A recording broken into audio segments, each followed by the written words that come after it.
মধ্যে পরশ্রী কাতর মানসিকতা। হয়তো চন্দ্রশেখর ঘোষকে কেউ চেনে না, এখানে কতদিন ছিলাম জানি না, কিন্তু কিউবা থেকে ব্যাংক বানিয়েছে এটার কথা জিজ্ঞাসা করলে বলে দেবে বেলা।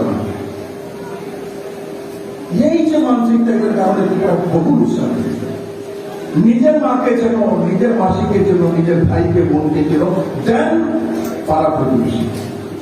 আমরা ব্যস্ত হয়ে যাই পাড়া প্রতিবেশী সার্টিফিকেট দেওয়ার জন্য, অথচ নিজের মাকেই ভাবি, নিজের বোনকে চিনি না, নিজের বাবার সঠিকভাবে চিকিৎসা করি।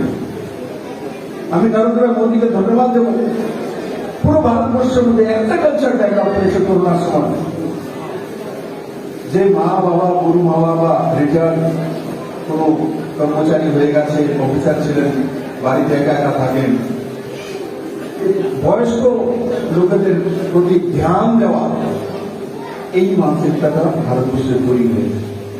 কারণ কি, যদি নাও দিতেন করোনার সময়, সবাই নানান ছেলেকে রাস্তায় দেখলে আপনার বাবা তো 75 বছরের ভিতরে ভালো আছেন, তাহলে ইঞ্জেকশনে দেওয়াইছেন, তাহলে কি অসুস্থ, তাহলে ট্যাবলেটকে দেননি, তোলা তো বিপদ করে। যদি নাও জানে যে বাড়ির জিজ্ঞাসা করে বাবা কি ট্যাবলেট খাও, কারণ মানুষের জিজ্ঞাসা করে বলতে পারে বিপি কোনটা খাও, কোনটা সুগারের খাও, কি প্রবলেম, তো বাবাকে গিয়ে ছেলে জিজ্ঞাসা করে। অন্যরা জিজ্ঞাসা করা একটা জিনিস, নিজের ছেলে জিজ্ঞাসা করা বাবাকে অন্য জিনিস। যখন নিজের সন্তান জিজ্ঞাসা করে, তো বাবার মধ্যে আপনি সুগার কম হয়ে যায়। মানসিকতা ওনার সন্তান, উনি জন্ম দিয়েছেন, ও জিজ্ঞাসা করছে, তার মধ্যে ভালোবাসাটা মা বাবা তো এগিয়ে যায়। আমি দেখেছি করোনার সময়টা সারা ভারতবর্ষের মধ্যে ডেভেলপ হয়েছে।